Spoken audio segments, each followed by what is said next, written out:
Now, Nebraska's primary is just 2 weeks away. Well, State Senator Justin Wayne is at the end of his second term in the legislature, opening the seat to 4 candidates looking to represent District 13. KETV News Watch 7's Kaylee Searcy has the names you'll see on your ballot.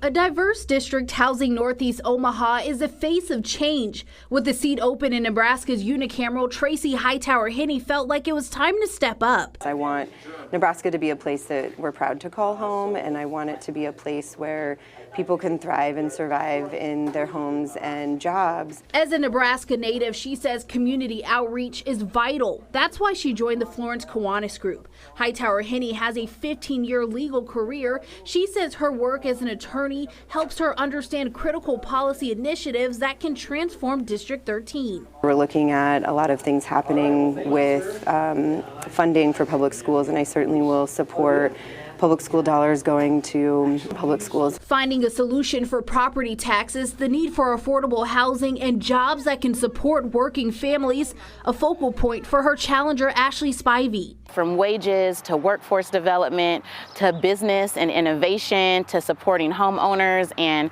housing that's affordable, all of those are interconnected. Spivey has spent her career working as a community advocate, starting IB Black Girl, an organization dedicated to uplifting women of color, while spending the last 8 years working directly with Nebraska's legislature as a lobbyist. I'm also a part of the same community that I want to represent. I'm a part of that working people.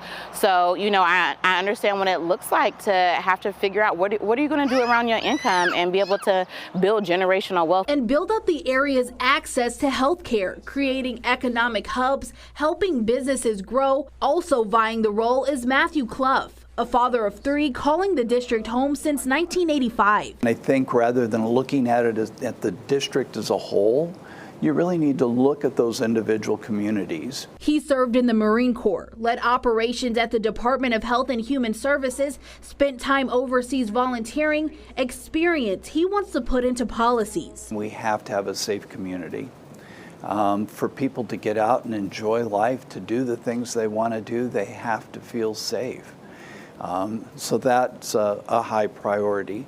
Schools is another high priority. Rounding out the race is Nick Batter, a product of public education and a Harvard grad, which he says was thanks to his teachers. I want to make sure that those people have the resources that they need so that kids like me, like I was, that live in this neighborhood, don't have to be lucky to have those opportunities, that don't have to find the right person, that they're supported. So that's really my motivation to run and my motivation to serve. He says as state senator, he would fight to keep teachers in Omaha. Batter is raising his 3 kids in the district he grew up in.